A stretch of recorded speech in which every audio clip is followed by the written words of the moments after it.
Hi friends, good morning. সবাই কেমন আছো? আশা করছি সবাই ভালো আছো। আজকে চলে এসেছি আইপিএলের কিছু গুরুত্বপূর্ণ আপডেটস নিয়ে।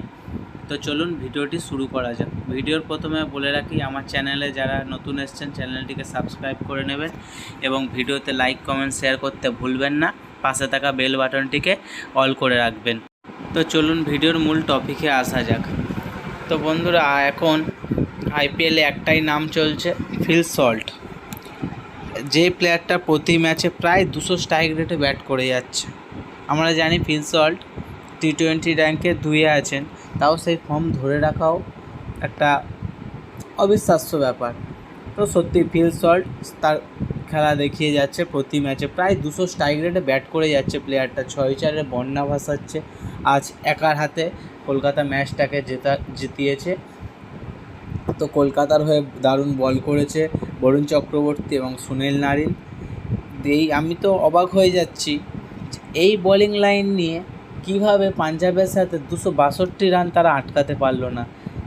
দিল্লির এত ভালো ভালো ব্যাটসম্যানকে যারা আটকে রাখলো 153 রানে, তারা পাঞ্জাবের বিরুদ্ধে 262 রানটাকেও ডিফেন্স করতে পারলো না। কলকাতার হয়ে ব্যাট হাতে রান করে ফিল সল্ট, 33 বলে 68। নারিনের অতটা ভালো আছে ব্যাট চলেনি, কিন্তু বল হাতে তিনি ভালো বল করেন, একটা উইকেট নেন তিনি। শ্রেয়াস আয়ার 23 বলে 33 রান করেন। ভেঙ্কটেশ আয়ারও 23 বলে 26 রান করে। কলকাতার হয়ে আজ ভালো বল করেন ভৈরব, বল হাতে 2টি উইকেট নেন। হর্ষিত রানা নিয়েছে 2টো উইকেট। বরুণ চক্রবর্তীর তো আর জবাব নেই ভাই, তিনি আজকে 3টে উইকেট নিয়েছেন। নারিনের সঙ্গে আজ বরুণ চক্রবর্তী একটা দারুণ জুটি তৈরি হয়েছিল। আর মিচেল স্টার্কের কথা যতটা না বলবো ততটাই ভালো। 25 কোটি দিয়ে আমরা একটা কি প্লেয়ার কিনলাম ভাই, যার ফর্ম একদম নেই। আজ 3 ওভারে তিনি 43 রান দিয়ে একটা উইকেট নেন, যেখানে 153 রানের মধ্যে 43 রান তিনি একাই দিয়ে দেন 3 ওভারে।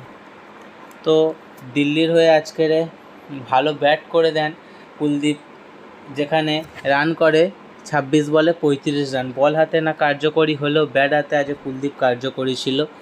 আকসারও ভালো বল করে দেয়, আকসার দিল্লির হয়ে আজ 2টো উইকেট নেন। তো চলুন বন্ধুরা, ভিডিওটি বেশি বড় না করে এখানেই শেষ করা যাক।